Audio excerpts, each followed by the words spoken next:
সুপ্রিয় দর্শক, আসসালামু আলাইকুম।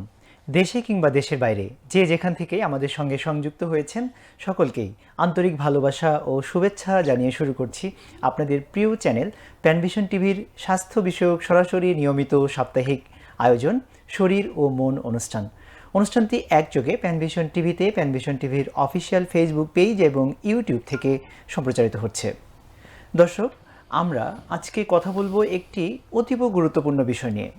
দর্শক, আমরা সকলেই অবগত আছি প্রতি বছর অগণন মানুষ ধূমপান এবং তামাক এর ব্যবহারজনিত কারণে বিভিন্ন রোগে আক্রান্ত হচ্ছেন এবং অকালে মৃত্যুবরণ করছেন। বিশ্বব্যাপী প্রতিরোধযোগ্য মৃত্যুর যে কারণগুলো রয়েছে সেগুলোর মধ্যে অন্যতম প্রধান কারণ হচ্ছে ধূমপানজনিত রোগে আক্রান্ত হওয়া এবং মৃত্যুবরণ করা। এই ধূমপানের কারণে শুধুমাত্র যিনি ধূমপান করছেন তিনি নন, তার পাশে অবস্থিত শিশু এবং নারীরাও আক্রান্ত হচ্ছেন এবং এই জটিলতা পোহাচ্ছেন। দর্শক, আজকে আমরা কথা বলবো ধূমপানের ক্ষতিকর প্রভাব এবং ধূমপান ছাড়বেন কিভাবে এ বিষয়ে। দর্শক, এ বিষয়ে আলোচনা করবার জন্য আজ আমাদের সাথে স্টুডিওতে উপস্থিত রয়েছেন দেশের একজন বরেণ্য তরুণ প্রথিতযশা এবং প্রত্যয়ী বক্ষব্যাধি ও মেডিসিন বিশেষজ্ঞ, যিনি বর্তমানে ঢাকা মেডিকেল কলেজ হাসপাতালে বক্ষব্যাধি বিভাগে কর্মরত রয়েছেন। তিনি আমাদের সকলের একান্ত প্রিয়, আমাদের সকলের ভালোবাসার মানুষ, ডাক্তার মোহাম্মদ সাইফুল ইসলাম পলাশ। আসসালামু আলাইকুম। ওয়ালাইকুম আসসালাম। আপনি কেমন আছেন? আলহামদুলিল্লাহ, ভালো আছি। আপনাকে প্যানভিশন স্টুডিওতে পেয়ে আমরা আনন্দিত এবং আপনাকে আন্তরিক শুভেচ্ছা জানাচ্ছি। ধন্যবাদ আপনাকে এবং ধন্যবাদ প্যানভিশনকে। দর্শক, আমরা আজকে যে বিষয়টি নিয়ে কথা বলতে যাচ্ছি নিশ্চয়ই আপনারা ইতিমধ্যেই বুঝতে পেরেছেন এটির গুরুত্ব কত বেশি। দর্শক, এই বিষয়ে যদি আপনাদের কোনো প্রশ্ন থাকে তাহলে স্ক্রলে দেখানো নাম্বারটিতে সরাসরি ফোন করার মাধ্যমে আপনারা প্রশ্ন করতে পারেন, অথবা ফেসবুক এবং ইউটিউবে কমেন্ট বক্সে কমেন্ট করার মাধ্যমে আপনাদের প্রশ্ন, অনুভূতি কিংবা মতামত জানাতে পারেন। দর্শক, আসুন আমরা আমাদের সম্মানিত অতিথির সাথে সরাসরি এই বিষয়ে আজকে আলোচনায় যুক্ত হই। ডক্টর সাইফুল ইসলাম পলাশ, আপনাকে আন্তরিকভাবে ধন্যবাদ জানাচ্ছি। আমরা জানি আপনি অনেক ব্যস্ত থাকেন, এই ব্যস্ততার মধ্যেও আপনি আমাদেরকে সময় দিয়েছেন। আমরা আজকে মূলত যে বিষয়টি নিয়ে কথা বলতে চাই সেটি এর বলবো যে ভয়াবহতা বা এর গুরুত্ব বা এর যে জরুরত, সেটি নিশ্চয়ই আপনি আমাদেরকে জানাবেন। আমরা শুরুতেই আপনার কাছে যে বিষয়টি জানতে চাই যে আমরা অবগত আছি অল্প কয়েকদিন আগেই বিশ্বব্যাপী অ্যান্টি টোব্যাকো ডে সম্ভবত 31শে মে এটা উদযাপিত হয়েছে এবং আপনাদের ডিপার্টমেন্ট থেকেই সেটার বলবো যে ব্যাপক প্রচারণা চালানো হয়েছে। এটার গুরুত্ব কেন আসছে এবং এই যে ধূমপায়ী মানুষ, আমরা অনেক সময় ঘর থেকে বের হলেই ধূমপায়ী মানুষ দেখতে পাই, হোটেলে বসলে দেখতে পাই, বিভিন্ন জায়গায়, ইভেন পরিবারের সদস্যরা অনেকের ক্ষেত্রে এই ধূমপানে আসক্ত। আমরা আপনার কাছে জানতে চাইব যে বিশ্বব্যাপী এবং বাংলাদেশে বর্তমানে ধূমপায়ী মানুষের সংখ্যা কীরকম এবং এই যে অ্যান্টি টোব্যাকো ডে যেটা পালিত হচ্ছে প্রতি বছর, এটা কেন করা হচ্ছে? ধন্যবাদ আপনাকে। একদম সময় উপযোগীও বলবো না, আমি বলবো যে আসলে অতীতেও ছিল, এখনও আছে এবং ভবিষ্যতেও হয়তো এটা নিয়ে আমাদের আবারও ডিসকাশন করতে হবে। জি, মানুষকে জানাতে হবে ধূমপানের ভয়াবহতা, এবং মানুষকে শুধু জানাতেই হবে না, এবং মানুষকে ধূমপান থেকে বিরত রেখে আমাদের অনাগত ভবিষ্যৎকে এই ধূমপানের ক্ষতিকর প্রভাব থেকে রক্ষা করতে হবে। তো যেটা আপনি একটু আগে বললেন যে 31শে মে যেটা ওয়ার্ল্ড অ্যান্টি টোব্যাকো ডে পালন হয় সারা বিশ্বব্যাপী, আমাদের বাংলাদেশেও এই ওয়ার্ল্ড অ্যান্টি টোব্যাকো ডে পালন হয়। এবং রিসেন্টলি দেখবেন যে বাংলাদেশে যে স্বাস্থ্য মন্ত্রণালয় এবং বিভিন্ন মেডিকেল কলেজ প্লাস হলো বিভিন্ন রকমের যে ক্লাব আছে, বিভিন্ন রকমের ক্লাবের যে তারা অ্যান্টি টোব্যাকো ক্লাব, তারা কিন্তু এই ব্যাপারটা নিয়ে একটা সামাজিক সচেতনতা বৃদ্ধির জন্য যে একযোগে কাজ করেছে এবং করতেছে। তো এটার প্রয়োজনীয়তাটা কেন বাংলাদেশে যদি একটু দেখেন, বাংলাদেশে প্রায় 20% অ্যাডাল্ট পপুলেশন, 20%-এরও বেশি, মোর দ্যান 20% অ্যাডাল্ট পপুলেশন, তারা ডাইরেক্টলি প্রাইমারি স্মোকার, মানে সরাসরি সে স্মোক করে। এটা কিন্তু হিউজ নাম্বার একটা পপুলেশন। আমরা যদি একটা দেখি, শুধু যে প্রাইমারি যে স্মোক করে এইটার যে ভয়াবহতা এত বেশি এটাই কিন্তু না, এর চাইতে যে আরও বেশি ভয়াবহ জিনিসটা সেটা হলো সেকেন্ড হ্যান্ড স্মোকিং। মানে সেকেন্ড হ্যান্ড স্মোকিংটা কীরকম, ধরেন আপনি যে ধূমপান করতেছে তার আশেপাশের মানুষজন যে এফেক্টেড হচ্ছে এই সংখ্যাটা কিন্তু অনেক বেশি। এই সংখ্যাটা কিন্তু আমাদের প্রায় 40%। জি মানুষজন যারা ধূমপান নিজে করতেছে না, বাট অন্য একজন ধূমপান করতেছে, তার ক্ষতিকর প্রভাব দ্বারা সে এফেক্টেড হইতেছে। পাশাপাশি আমাদের দেশে শুধু ধূমপান না, যদি আমরা কিছু প্রোডাক্ট আছে যেগুলো আমরা স্মোকলেস টোবাকো বলি, যেরকম আপনি যদি ধরেন যে গুল অথবা সাদা পাতা অথবা তামাক, এই জিনিসটাও কিন্তু একদম কম না। জি ইভেন এটার ভয়াবহতা আরও বেশি। আমাদেরকে বলা হয় যে স্মোকলেস টোবাকোর সংখ্যা, যেমন কেউ পান খায় সাথে সাদা পাতা খাচ্ছে, সাথে জর্দা খাচ্ছে, কেউ দেখা যাচ্ছে যে দেখবেন যে বিভিন্ন শ্রেণী পেশার মানুষজন তারা মুখের মধ্যে গুল রেখে দিচ্ছে। জি তো এইটাও কিন্তু সেম কাইন্ড অফ ভয়াবহ একটা ইফেক্ট তৈরি করতেছে। তো বাংলাদেশের এরকম যারা বিভিন্নভাবে টোবাকোর যে একটা ভয়াবহতা, এটা কিন্তু মানে সমাজ টু সমাজ না গেলে একটা বোঝা যাবে না যে কত বড় ভয়াবহতা। জি তো সেই দিক বিবেচনা করে বাংলাদেশের আসলে প্রত্যেক মানুষের মধ্যেই এই সচেতনতাটা খুব বেশি জরুরি যে ধূমপানমুক্ত একটা সমাজ গড়ার প্রত্যয় সবার মধ্যে থাকাটা কতটা জরুরি। এটা বাংলাদেশে মানে আরও সুন্দরভাবে এবং গভর্নমেন্ট এবং নন গভর্নমেন্ট পর্যায় থেকে আরও সুন্দরভাবে উদযাপন করে, আরও বেশি মাত্রায় উদযাপন করে সবাইকে জানাতে হবে যে সবাই আসলে আমরা ধূমপান থেকে বিরত থাকি এবং সুস্থ সুন্দর জীবনযাপন করি। জি অনেক ধন্যবাদ। আসলে এটা তো একটা অপ্রিয় সত্য কথা যে তথাকথিত অনেকে স্মার্টনেসের একটা রূপক হিসেবে স্মোকিং করেন, এটাও কিন্তু একটা অপ্রিয় সত্য কথা। আবার আপনি যে তামাক পাতা ব্যবহার, ইভেন পানের সাথে যেটা জর্দা খাওয়া, এটার কথা বললেন, অনেকে ধূমপানটাকে খারাপ চোখে দেখে, আবার এই জিনিসগুলোকে গ্রহণ করছে। তো এই বিষয়গুলো নিয়ে আমরা আজকে আপনার কাছ থেকে জানতে চাইবো। আমরা আপনার কাছ থেকে এখন যে বিষয়টি জানতে চাই যে, এবং আমরা দেখতে পাচ্ছি যে ধূমপান এবং তামাকের এই যে ব্যবহার, এটা দিনে দিনে বেড়ে চলছে এবং তরুণদের মাঝেও কিন্তু ধূমপানের প্রবণতা অনেক বেশি। আমরা আসলে যে বিষয়টা জানতে চাই যে একজন মানুষ কেন এই ধূমপানের প্রতি আকৃষ্ট হয় বা আসক্ত হয়।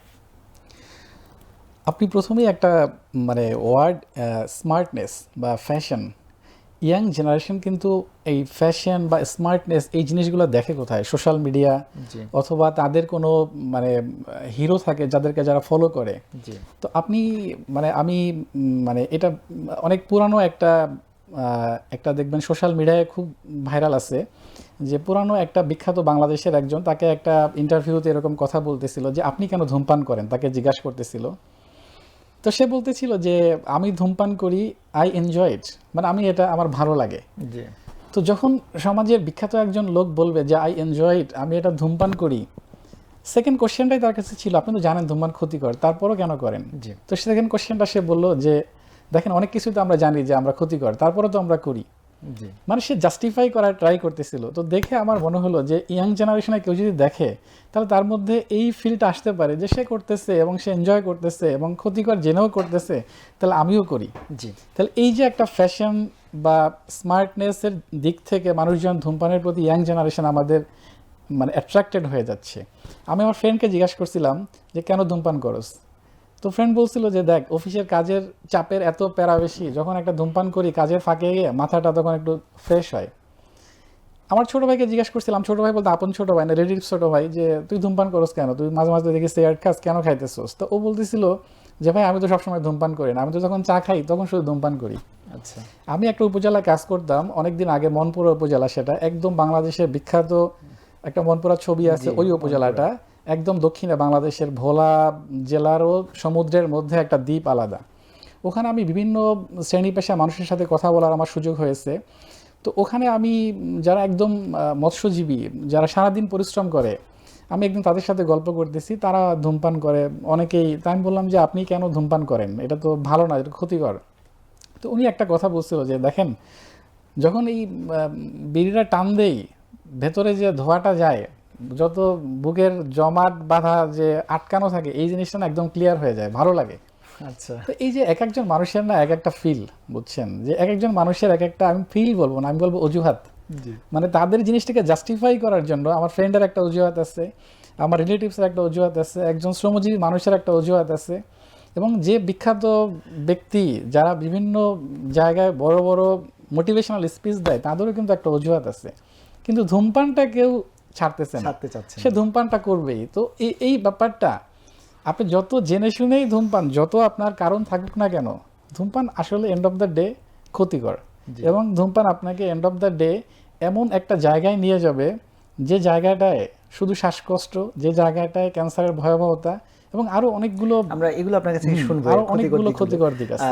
আমার প্রশ্নটা এরই প্রাসঙ্গিক যে প্রশ্নটি, সেটি হচ্ছে যে এই যে বিভিন্ন জন বিভিন্ন কারণে ধূমপানে আসক্ত হচ্ছে, এটার ফলে কি আসলেই শরীরে কোনো ধরনের প্রতিক্রিয়ার সৃষ্টি হয়, বা এর কোনো বৈজ্ঞানিক ব্যাখ্যা আছে কিনা যে তিনি যেই সমস্যাটাকে দেখিয়ে ধূমপান খেয়ে এখান থেকে কিছুটা উপশম বা একটা রিলিফের চেষ্টা করছেন, এটা কি সত্যিকার অর্থে এরকম কোনো ব্যাখ্যা আছে কিনা?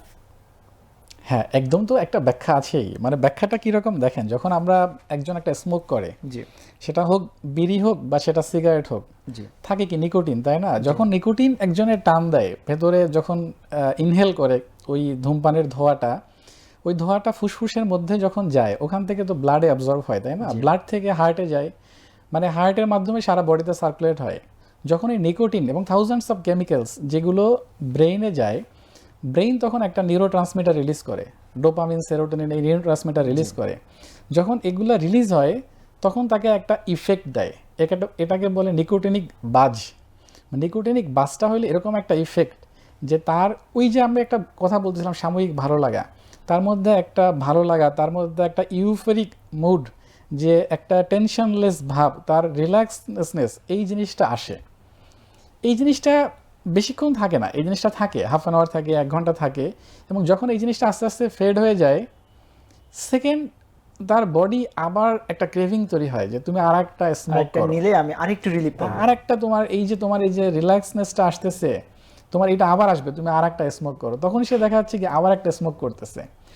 ধন্যবাদ। আমরা আসলে অনেকগুলো বিষয় জানতে পারতেছি আপনার কাছ থেকে। মানে একটা ফোন এসছে, আমরা একটু ফোনটা নিয়ে আসি। আসসালামু আলাইকুম। দর্শক কে আছেন আমাদের সাথে, আপনার পরিচয় দিয়ে প্রশ্ন করুন। আসসালামু আলাইকুম, আমি ঢাকা থেকে বলছি।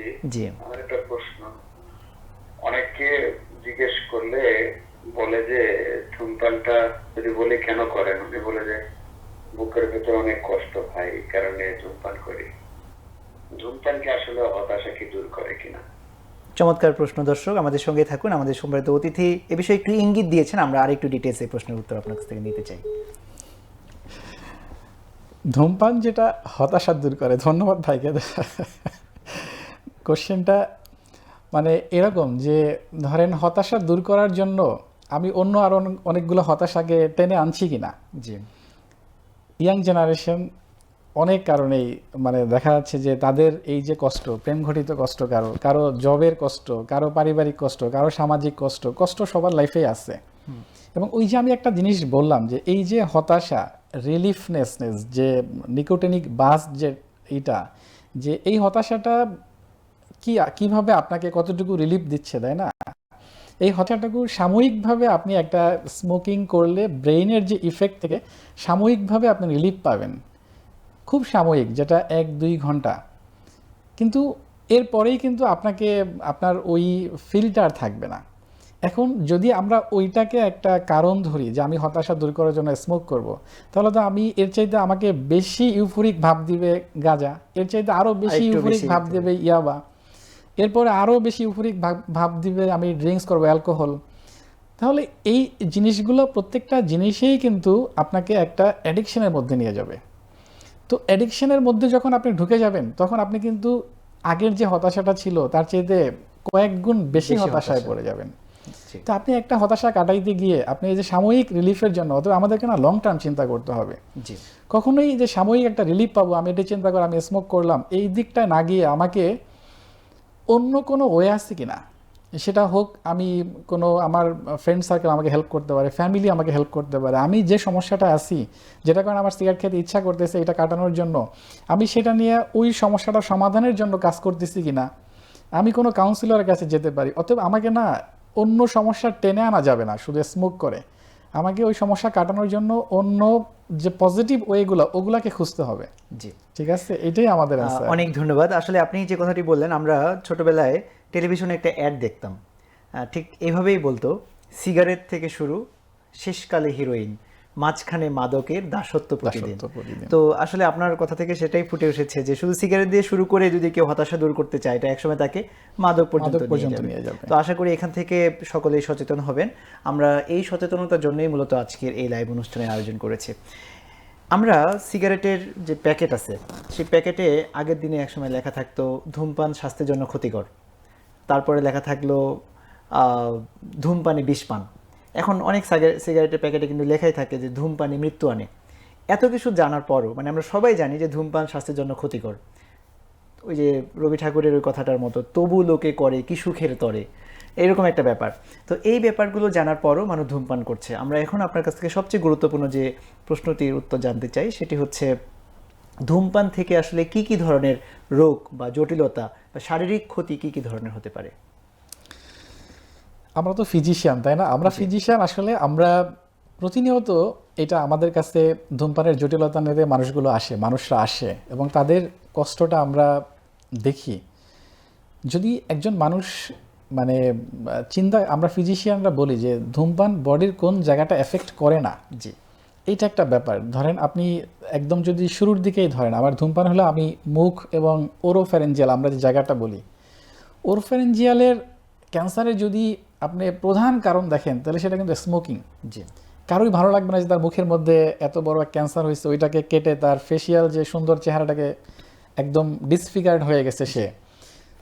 এই স্মোক তারপরে যাচ্ছে কোথায়? ফুসফুসে। শুধু ফুসফুসে বলবে যে না, ফুসফুসে দেখলে ধূমপান করলে ফুসফুসের ক্যান্সার হয়, ওই ক্যান্সারই কি শেষ? একজন ধূমপায়ীর আমরা বলি স্মোকার কফ, মানে সে খুসখুস করে কাশতেই আছে সারাদিন এবং রাত্রেবেলা তার কাশি বেড়ে যাচ্ছে, অনেক স্পুটাম কফ প্রোডাকশন হইতেছে। তো এইটা কি তার জন্য একটা কষ্ট না? একজন আরও বেশি কিছুদিন স্মোকিং করলে তার এই কাশির সাথে শ্বাসকষ্ট চলে আসে, যাকে আমরা বলি সিওপিডি, ব্রঙ্কাইটিস। তো এটা কি তার জন্য কষ্ট না?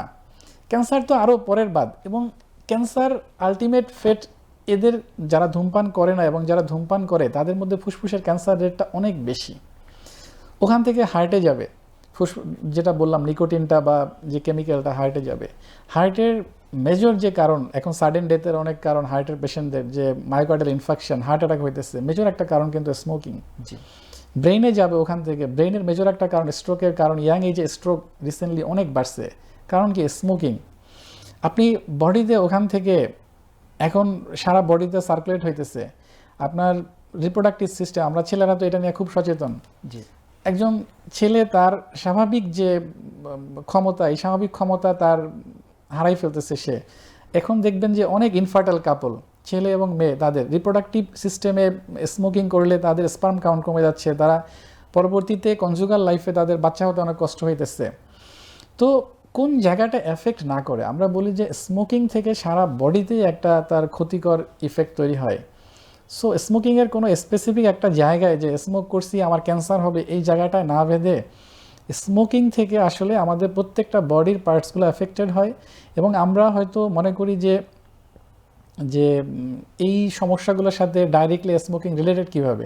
ওই যে আমরা বললাম নিকোটিন তো ব্লাডের মাধ্যমে ছড়াই যাচ্ছে বডিতে, প্রত্যেকটা জায়গায় গিয়ে সে তার ইফেক্টগুলো তৈরি করতেছে এবং আমরা কন্টিনিউয়াসলি একটা সাফারিংসে আছি। অতএব আমাদেরকে এটা মানতেই হবে এবং এটাকে জনগণকে স্বাভাবিকভাবে বুঝতেই হবে যে স্মোকিং আসলে শুধু ক্ষতিকর এবং এটা মৃত্যু ডেকে আনে এবং এটা ক্যান্সার ডেকে আনে।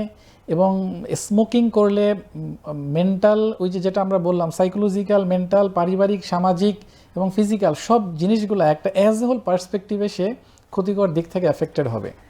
অনেক ধন্যবাদ। এটা আপনি বললেন যে যিনি স্মোক করছেন তার ব্যক্তিগত ক্ষতির কথা বললেন। একজন স্মোকিংয়ের ফলে আমাদের পরিবার, সমাজ, পারিপার্শ্বিকতাও নিশ্চয়ই ক্ষতিগ্রস্ত হয়। সেটা আমরা আপনার কাছে জানবো যে একজন স্মোক করছেন, তার আশপাশে যারা থাকেন, ইভেন পরিবারের সদস্যরা, শিশুরা, নারীরা, বা একটা সামাজিক ওপেন জায়গা যেখানে সাধারণ মানুষের যাওয়া আসা আছে, তারা স্মোক করেন না। এই পারিপার্শ্বিক মানুষেরা একজন স্মোকার দিয়ে কিভাবে ক্ষতিগ্রস্ত হয় বা এর ক্ষতিগ্রস্ত হওয়ার ঝুঁকি কিরকম? আমরা শুরুতে একটা কথা বলছিলাম যে সেকেন্ড হ্যান্ড স্মোক, মানে একজন মানুষ নিজে স্মোক করতেছে না, বাট সে একটা স্মোকিং এনভায়রনমেন্টে থাকতেছে। এটা অনেক বেশি কীরকম? আমি বলি যে আমাদের একটা ডাটা ছিল যারা রেস্টুরেন্টে জব করে এবং যারা টি স্টলে থাকে, টি স্টলে কাজ করে অথবা টি স্টলে থাকে। যেরকম রিসেন্টলি আমার কাছে এক পেশেন্ট আসছিল, সে তার শ্বাসকষ্ট, আমি বললাম আপনি ধূমপান করেন? বললাম আমি জীবনেও ধূমপান করি না। তা আমি বললাম যে ধূমপান করে না, তাহলে অন্য কোনো কারণ হয়তো শ্বাসকষ্ট। তা আমি তার কথায় কথায় বললাম, তাহলে আপনি কি কাজ করেন? সে বললো, আমি চায়ের দোকান চালাই আমার এলাকায়। জি। তাই আমি বললাম যে তাহলে তো আপনি আসলে ধূমপান নিজে না করলেও আপনার দোকানে তো অনেকেই বসে সিগারেট খায়। বলছে হ্যাঁ, সিগারেট খায় অনেকে বসে। তা আমি বললাম ওই ধোঁয়াগুলো কি আপনার মধ্যে যায়? তো সে তখন বলল যে হ্যাঁ, যাই তো। তাইলে তাহলে দেখেন আপনি, সে কিন্তু নিজে স্মোক করতেছে না, বাট সে কিন্তু এফেক্টেড হয়ে আজকে আমার ডক্টর পর্যন্ত তার কনসালটেশনের জন্য আসতে হচ্ছে। জি।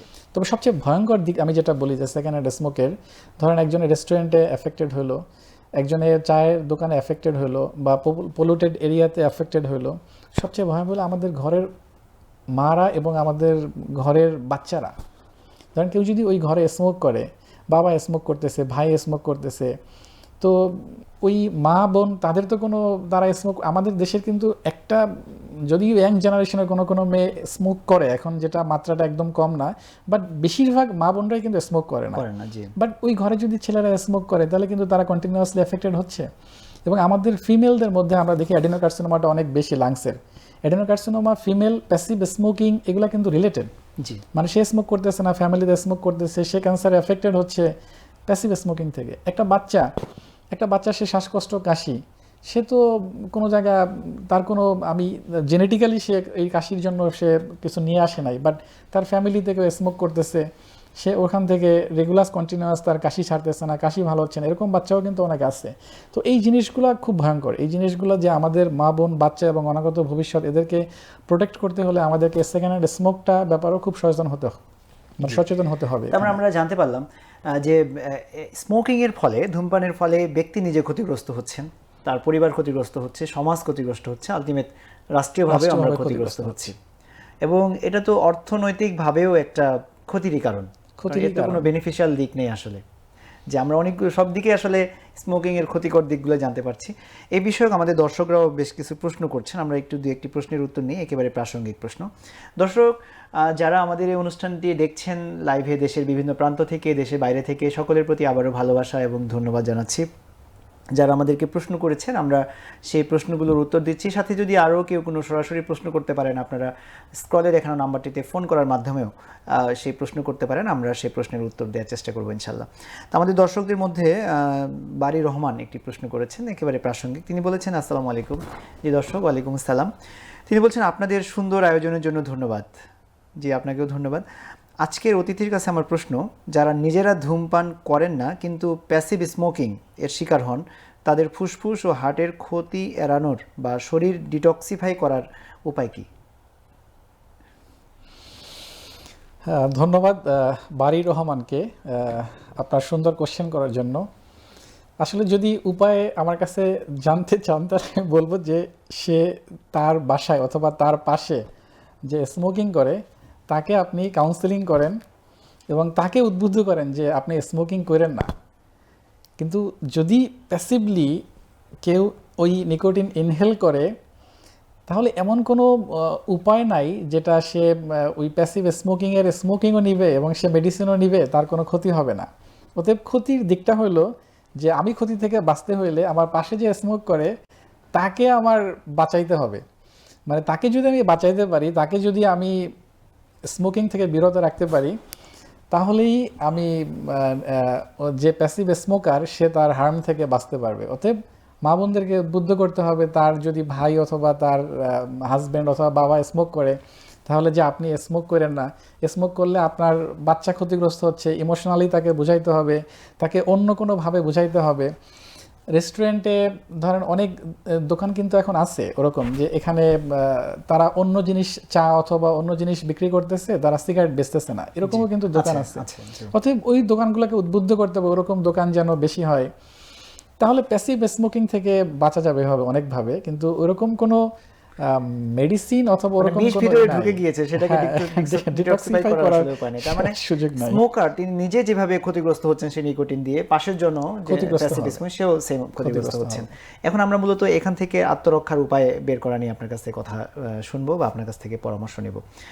আমরা এর মাঝে একটি প্রশ্নের উত্তর আপনার কাছ থেকে জানতে চাই যে যিনি দীর্ঘদিন ধরে সিগারেটে আসক্ত হয়ে আছেন, হয়তোবা ছাড়ার চেষ্টা করছেন, এর ক্ষতিকর দিকগুলো যিনি বুঝতে পেরেছেন বা বুঝছেন, এবং আপনি বলেছেন যে যিনি স্মোক করছেন তিনি তো কোনো পরিবারেরই কারো সন্তান, কারো ভাই, কারো স্বামী, কারো ছেলে বা কারো পরিবারের সন্তান, তারাও চেষ্টা করে যাচ্ছেন। তো সে ব্যক্তি এখান থেকে মুক্তি পাওয়ার চেষ্টা করছেন।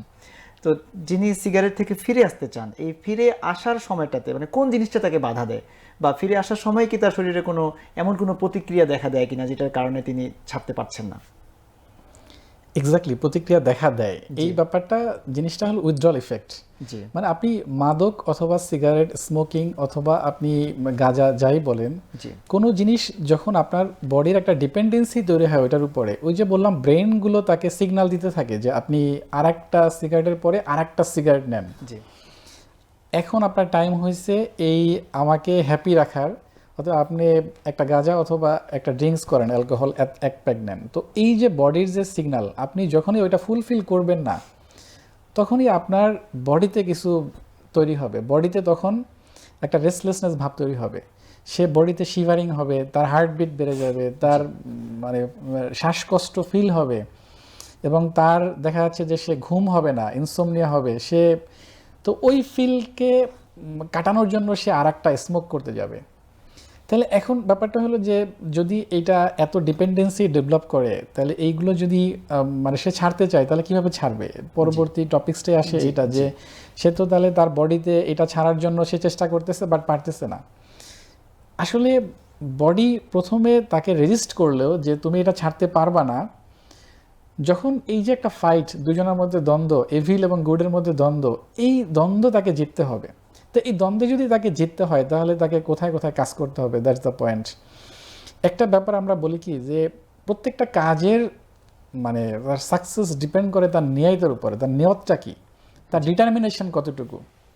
কারো যদি মোটিভেশনে ধূমপান ছাড়ার, সে মোটিভেটেড না যে আমি ধূমপান কেন ছাড়বো, আমার তো এত ক্ষতি হচ্ছে না, তাহলে তাকে আমি বলবো যে আপনি একবার একটা শ্বাসকষ্টের রোগীকে দেখেন। কোথায় দেখবেন? যদি আরও ভালোভাবে দেখতে চান, একবার একটা আইসিইউতে গিয়ে একটা রোগীর শ্বাসকষ্ট হইতেছে, ওই রোগীটাকে দেখেন যে শ্বাসকষ্টের কষ্টটা কতটুকু তীব্র। এই তীব্র যে এর চাইতে কষ্টের কিছু নাই, যে আমি শ্বাস নিতে পারতেছি না। তো এই কষ্ট দেখেও যদি আমার মনে হয় যে না, এই কষ্টে আমিও একদিন পড়তে পারি, তাহলে হ্যাঁ, পড়তে যাচ্ছি। অতএব আমাকে এটা থেকেই মোটিভেশন নিতে হবে যে আমি আসলে এটা ছাড়তে চাই। তো শুধু মোটিভেশন নিলে তো হবে না। একটা জিনিস কি, মোটিভেশন নিয়ে আমি ছাড়তে চাইলাম, তখন আপনাকে জিনিসটাকে সাপোর্ট দরকার। আসলে ওই যে বললাম, ফ্যামিলি সাপোর্ট দরকার, ফ্রেন্ডসদের সাপোর্ট দরকার। আমার ছোটো ভাই যেরকম যখন চায়ের আড্ডায় যাই, তখন বন্ধুরা সিগারেট খায়, এক কাপ চায়ের সাথে আমিও একটা সিগারেট খাই। জানাইতে হবে যে আমি সিগারেট ছেড়ে দিব। কাকে জানাবে? ফ্যামিলিকে জানাবে, বন্ধু বান্ধবকে জানাবে। আমি তো মাঝে মাঝে যদি বলতে লজ্জাও লাগে যে অল্প খাইতাম বা খাচ্ছি, বা সবাই জানে, তাহলে আমি সিগারেট ছাড়তে চাই। এবং যখন ছাড়তে চাই, তখন তার একটা কাজ হলো যে ফ্যামিলির একটা কাজ হলো, এবং বন্ধু বান্ধবের একটা কাজ হলো ওকে হেল্প করা। যে ঠিক আছে, যদি এটা জানে সবাই, ধরেন আমার সার্কেলে জানে ও সিগারেট ছাড়তে চায়, তাহলে আমি ওকে বলবো যে আজকে সিগারেট খাইস না দোস্ত, তাহলে চায়ের আড্ডায় বসছো, চাই খা, শুধু সিগারেট খাওয়ার দরকার না, ও সিগারেট ছাড়তে চায়। ফ্যামিলি থেকে তাকে বলবে যে আজকে তুমি সিগারেট খাইছো কিনা, তাকে কোয়ারি করবে। অতএব ফ্যামিলি, ফ্রেন্ডস, এদের সাপোর্ট কিন্তু খুব ইম্পর্টেন্ট। দেন পরবর্তী ব্যাপারটা কি আসে, some things you have to do. তোমায় কিছু জিনিস করতে হবে। কিছু জিনিস করতে হবে কি, আপনার তো ওই যে বডির একটা বললাম যে রেসপন্স তৈরি হয়, তার মধ্যে একটা ক্রেভিং তৈরি হয়, সিগারেট খেতে হবে। ওই ক্রেভিং থেকে প্রিভেন্ট করার জন্য তাকে কী করতে হবে, অন্য কাজে এঙ্গেজ থাকতে হবে। তাকে কি করতে হবে, তাকে আপনি এক্সারসাইজ করতে পারেন, তাকে অন্য একটা কাজে ইনভলভ হইতে পারেন। আপনি অন্য কোনো যে জায়গা স্মোক ফ্রি এরিয়া, ওখানে একটা সোশ্যাল কাজে আপনি ইনভলভ হইতে পারেন। ফ্যামিলির কারোর সাথে আপনি টাইম এক্সপেন্ড করতে পারেন, ভালো লাগার কারোর সাথে আপনি টাইম এক্সপেন্ড করেন। যখন আপনি এগুলো করবেন, দরকার হলে আপনি আরও ভালো কাজ, যারা ইসলামিক মাইন্ডেড অথবা ইসলাম নিয়ে চিন্তা করে, আপনি নামাজ পড়েন, আপনি অজু করেন, দেখবেন যে আপনার সিগারেট খাওয়ার ক্রেভিংটা আস্তে কমে আসবে। রমজান মাসে যেভাবে সারাদিন তখন সে খাচ্ছেন না, যে স্মোক করে সেও কিন্তু খাচ্ছেন না। তাহলে এই জিনিসটা যে তার মধ্যে কিন্তু এই জিনিসটা আছে যে সে পারবে, অতএব তার তখনও কিন্তু ক্রেভিং হয়। বাট ওই যে রমজানের একটা ব্যাপারের কারণে, অতএব সে এই ব্যাপারগুলো থেকে এখন সব কিছু, তারপরও সে পারতেছে না, অথবা সে 15 দিন পারছে, 1 মাস পারছে, 1 মাস পরে তার মনে হলো না, সিগারেট আবার তো খেতে ইচ্ছা করতেছে, খাই। তো এই যে বারবার একটা তার প্রতি ফিল আসতেছে স্মোকিংয়ের, আমরা কি করতে পারি? হ্যাঁ, আমরা হেল্প করতে পারি, ফিজিশিয়ানরা হেল্প করতে পারে। ফিজিশিয়ানরা যখন আপনি ডিটারমাইন হবেন, আপনি মোটিভেটেড হবেন, ফ্যামিলি সাপোর্ট থাকবে, আদার জিনিসগুলো আপনার ফেভার থাকবে, তখন আমরা সাপোর্ট করতে পারি। কীভাবে? এমন কিছু মেডিকেশন আছে যেগুলো আপনার এই যে ক্রেভিং, এই যে স্মোকিংয়ের বডি থেকে একটা সিগন্যাল দেয় যে তোমাকে স্মোক করতে হবে, এই সিগন্যালকে কাট অফ করা মেডিসিন আছে। আচ্ছা, যে আমরা এই ধরনের মেডিসিন তাকে দিতে পারি, যে রিপ্লেসমেন্ট থেরাপি দিতে পারি। তোমার এই যে বডি তার শেকিং হয়, তার হার্টবিট বেড়ে যায়, তার একটা ভালো লাগার ফিল তৈরি হয় ব্রেনের মধ্যে, তো এই জিনিসগুলোকে গুড ফিল দেওয়ার জন্য কিছু মেডিসিন আছে। তো আমরা এই মেডিসিনগুলো নরটিপটাইলিন, তারপর বুপ্রোপিয়ন, তারপর নিকোটিনিক বিভিন্ন রিপ্লেসমেন্ট থেরাপি, এগুলো কিন্তু আমরা প্রেসক্রাইব করতে পারি। এবং আমরা তাকে তখন একটা কাউন্সিলিং, বিহেভিয়ারাল থেরাপি এবং তাকে এই রিপ্লেসমেন্ট থেরাপির মাধ্যমে তার এই যে একটা জার্নি, যদিও জার্নিটা বিশাল কষ্টের, বাট এই জার্নিতে আমরা তাকে হেল্প করতে পারি। অতএব যদি আপনি স্মোকিং ছাড়তে চান, তার একটা দৃঢ় মনোবল থাকলে Exactly, এবং exactly. আশপাশে যারা আছে হ্যাঁ, তারা যদি তাকে exactly. হেল্প করে তাহলে সে একটা সমাধান পাবে, সমাধান ইনশাআল্লাহ। পাবে, ইনশাল্লাহ পাবে, সমাধান পাবে। অনেক ধন্যবাদ। আমরা আসলে ধূমপান ছাড়বেন কিভাবে তার চমৎকার একটি মানে বলবো যে পরামর্শ এবং বাস্তবসম্মত কিছু কথা আপনার কাছ থেকে শুনলাম। একজন ব্যক্তি যিনি ধূমপান ছেড়ে দেওয়ার জন্য মনস্থ করেছেন এবং ব্যক্তিগতভাবে আপ্রাণ চেষ্টা চালিয়ে যাচ্ছেন, যদিও আপনি আপনার আলোচনা নিয়ে এসেছেন, এই কথাটা আবারও শুনতে চাই যে যিনি ধূমপান ছাড়ার জন্যে ব্যক্তি পর্যায়ে সর্বোচ্চ চেষ্টা চালিয়ে যাচ্ছেন, তার জন্যে আমাদের পরিবার, সমাজ এবং সার্বিকভাবে ধূমপান মুক্ত একটি দেশ গঠনের জন্য রাষ্ট্রের ভূমিকা কি? দেখেন, সব কিছু মিলাই তো আমরা রাষ্ট্রেই বসবাস করি, তাই না? রাষ্ট্রের দায়বদ্ধতা কখনো এড়ানো যাবে না, যে রাষ্ট্রকে প্রত্যেকটা কাজের জন্য জবাবদিহিতা থাকে এবং তার দায়বদ্ধতা থাকে। জি, তো রাষ্ট্র কিন্তু ট্রাই করতেছে, কিন্তু কি মাত্রায় ট্রাই করতেছে। রাষ্ট্র ধরেন এই যে 2025 সালে আমাদের জাস্ট বিগত বছরেই যে আমার ধূমপান যে অ্যাক্ট, ধূমপান যে করবে না এটার যে অ্যাক্ট, যে এটার ক্ষতিকর দিক, যে আইন ল পাস হয়েছে, জি, এখন সেই লতে সে অনেকগুলো ল আনছে। যে ল আনছে কীরকম, অনেকটা ধরেন যে ধূমপান রিলেটেড বিজ্ঞাপনগুলো প্রচার করা যাবে না। এখন দেখবেন টিভিতে ওই বিজ্ঞাপনগুলো প্রচার হয় না, আগে কিন্তু ধূমপানের বিজ্ঞাপনও টিভিতে প্রচার হতো। দেখবেন যে এটা প্রচার হচ্ছে না। তারপর তারা ল করছে, আগে 50 টাকা প্রকাশ্য স্থানে ধূমপান করলে জরিমানা হইতো, ওটা থেকে তারা বাড়াইছে 2000 টাকা। তারপর তারা বলছে যে যারা স্কুল, তারপরে বিভিন্ন প্রতিষ্ঠান আছে, মসজিদ, তারপরে স্কুল, হসপিটাল, এদের 100 গজের মধ্যে ধূমপান বিক্রি করা যাবে না। তারপর তারা এই করছে যারা মাইনর গ্রুপ, যারা যেমন বাচ্চা অথবা ফিমেল, এরা আপনার ধূমপান রিলেটেড জিনিসপত্র সেল করতে পারবে না বা কিনতে পারবে না। কিন্তু দেখেন, রাষ্ট্র শুধু নিয়ম করলেই তো হবে না, রাষ্ট্রকে তো নিয়ম এক্সিকিউট করতে হবে। তো এক্সিকিউশনটা কোথায়? এই এক্সিকিউশনটা কিন্তু রাষ্ট্রের বেলায় আমার ঢাকা মেডিকেলের গেট থেকে বের হইলেই সিগারেটের নিয়ে সবাই বাক্স নিয়ে বসে আছে। ইভেন মাঝে মাঝে গলার মধ্যে ঝুলায় হসপিটালের ভেতরে ঢুকে যাচ্ছে, ভাই সিগারেট লাগবে কিনা। অতএব রাষ্ট্র এগুলো এড়াইতে পারবে না, রাষ্ট্রকে এর দায়ভার নিতে হবে, রাষ্ট্রকে এগুলোকে এক্সিকিউট করতে হবে তার লকে, এবং আরও বেশি কঠিন ল আনতে হবে। সমাজ তো আমরা সমাজে বসবাস করি, তাই না? কারণ আমাদের প্রত্যেকটা মহল্লায় এখন জানেন একটা করে ক্লাব আছে। আপনি যদি আমাদের এলাকায় যান, আমি ধরেন আগলঝাড়ার ছেলে, বরিশালের আগলঝাড়া, আমার গ্রাম নগরবাড়ি, পাশের গ্রাম সুজনকাঠি, এরকম প্রত্যেকটা গ্রামে আমার নগরবাড়ি যুব সংঘ ক্লাব আছে, সুজনকাঠি যুব সংঘ ক্লাব আছে, বারোপাইকা যুব সংঘ ক্লাব আছে। প্রত্যেকটা এলাকায় ওখানে যুব সংঘ ক্লাব থাকে। জি, এক একটা ক্লাব থেকে যদি তারা একটা সামাজিক আন্দোলন গড়ে তুলতে পারে যে না, আমাদের এই এলাকাটা আমরা ধূমপান মুক্ত চাই, আমি তো মনে করি তাহলে অনেক বেশি রাষ্ট্রের চাইতে এই সমাজের যে ছোট ছোট ক্লাবগুলো, সেই ক্লাবগুলো তাদের এলাকায় বিশাল ভূমিকা রাখতে পারবে। তখন মানে এই জিনিসটা হিউজ একটা ইম্প্যাক্ট তৈরি করা সম্ভব। অতএব যুব সমাজ পারে না এমন কোনো কাজ নাই। অতএব যুব সমাজের এই যে তাদের যে সংগঠন, তাদের যে ক্লাব, তারা নিজেরাও ধূমপান না করুক, তারা আগে আসুক। অনাগত ভবিষ্যৎ দেখবেন হয়তো আগামী 5, 10, 20 বছর পরে ধূমপানের মাত্রা একদমই কমে গেছে, অথবা কেউ ধূমপান করতেছে না, এবং ধূমপান রিলেটেড যে জটিলতা, এগুলো থেকেও মানুষের যে বেঁচে থাকা একটা সুন্দর জীবন পাবে সে। অতএব এই ব্যাপারগুলোতে সমাজ, রাষ্ট্র, ক্লাব, পাড়া, মহল্লা, যুব সমাজ সবাইকে আগে আসতে হবে। ফ্যামিলি তো ইউনিট। আমি যদি বলি যে আমি 24 আওয়ার্সের কোন সময় জায়গাটায় বেশি থাকি, ফ্যামিলির সাথে থাকি। একটা মানুষ তো ফ্যামিলির সাথে থাকে, বা এন্ড অফ দ্য ডে সে যে ফ্যামিলির সাথেই তাকে যেতে হয়। ফ্যামিলির ভূমিকা যে কোনো কাজে, এই যে ফ্যামিলি, যখন এই ফ্যামিলি জিনিসটাকে মানে রাষ্ট্র বা সমাজ ফ্যামিলি জিনিসটাকে, আমাদের ছোটোবেলায় যদি আমরা চিন্তা করি, আমার আব্বা আম্মা যেভাবে আমার খোঁজ নিত, এখন একটা বাচ্চাকে কিন্তু সোশ্যাল মিডিয়া বা অন্যান্য জায়গা থেকে যেভাবে সে ইনভলভ হচ্ছে, ফ্যামিলি থেকে খোঁজ নিচ্ছে না। তো ফ্যামিলির একটা বিশাল ভূমিকা। ফ্যামিলি থেকে বড়দের সম্মান করা শিখাইতে হবে, ফ্যামিলি থেকে স্মোক করা যাবে না এটা শিখাইতে হবে, ফ্যামিলি থেকে যে ভ্যালুসগুলো আছে, যে তুমি কি করতে পারবা কি করতে পারবা না, এগুলো যখন শিখাবে, স্কুল থেকে যদি এগুলো শেখানো হয়, স্কুল থেকে বাচ্চাদেরকে শেখানো হয়, তাহলে দেখবেন সমাজ চেঞ্জ হইতে খুব বেশি সময় লাগবে না। মানে এই যে আদবগুলোর যে আমরা বলি যে কারখানা, আদবগুলোর কারখানা, আদব শেখানোর একটা বাচ্চার মধ্যে তার নম্রতা, ভদ্রতা, তার আদব শেখানোর কারখানা ছিল এক একটা ফ্যামিলি, এক একটা স্কুল। তার এই জিনিসগুলা কিন্তু অনেকটা অবক্ষয় হয়েছে।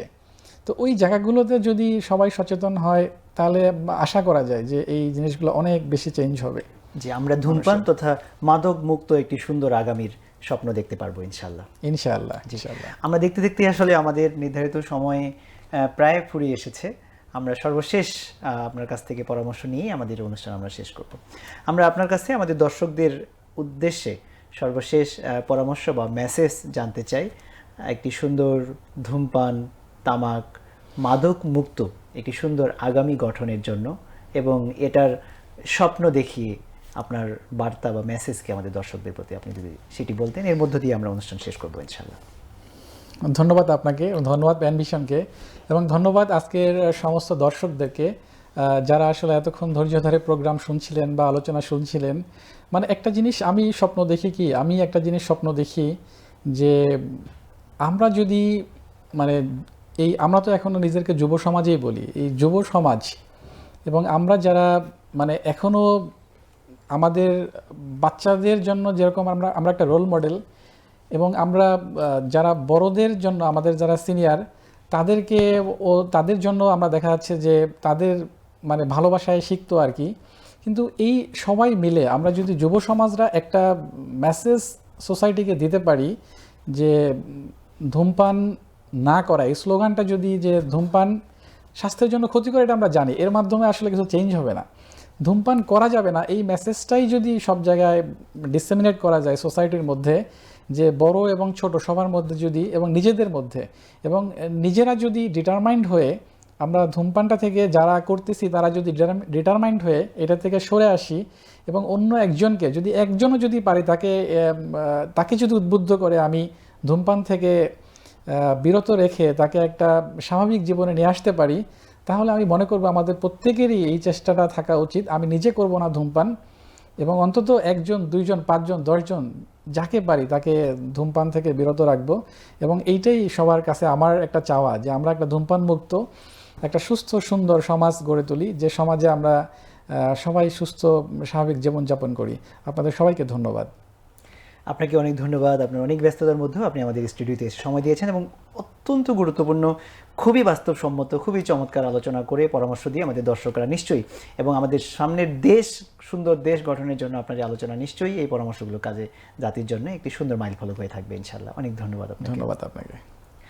আর সুপ্রিয় দর্শক, আপনাদেরকে আন্তরিক ধন্যবাদ ও ভালোবাসা এতক্ষণ ধরে মনোযোগ সহকারে আমাদের এই অনুষ্ঠান দেখবার জন্য। দর্শক, আজকে যে আলোচনা হয়েছে নিশ্চয়ই আপনারা বুঝতে পেরেছেন যে ধূমপানের কি ভয়ঙ্কর ক্ষতি, যেখানে মৃত্যু পর্যন্ত হয়ে যাচ্ছে, বা মৃত্যুকে আমরা আহ্বান করছি ধূমপানের মাধ্যমে। আসুন না আমরা সর্বপ্রথম নিজেকে ভালোবাসি, ধূমপান থেকে ব্যক্তি বিরত হই। আমরা আমাদের সন্তানদেরকে ভালোবাসি, তাদেরকে ভালোবাসে ধূমপান থেকে, তাদেরকে প্যাসিভ ধূমপান থেকে তাদেরকে বিরত রাখি। আমরা আমাদের দেশকে ভালোবাসি, যার মাধ্যমে ধূমপানে আক্রান্ত হয়ে এই অকাল মৃত্যু বরণ করে কোনো সম্ভাবনা যেন হারিয়ে না যায়, এই আশাবাদ ব্যক্ত করে ধূমপান মুক্ত তথা মাদক মুক্ত একটি সুন্দর আগামী গঠন করে আমাদের ভবিষ্যৎ প্রজন্মের জন্য ঝুঁকিহীন এরকম একটি সুন্দর সমাজ, সুন্দর দেশ, সুন্দর পরিবেশ রেখে যাওয়ার জন্যে আমরা সকলেই ভূমিকা পালন করি। আমরা নিজেরা ধূমপান থেকে বিরত থাকি এবং অন্যদেরকে ধূমপান থেকে বিরত রাখি। সুন্দর আগামীর প্রত্যাশায় আজ এখানেই শেষ করছি। পরবর্তী পর্বে ভিন্ন কোনো একটি বিষয় নিয়ে আমরা আবারও যুক্ত হব ইনশাআল্লাহ। আল্লাহ হাফেজ। আসসালামু আলাইকুম।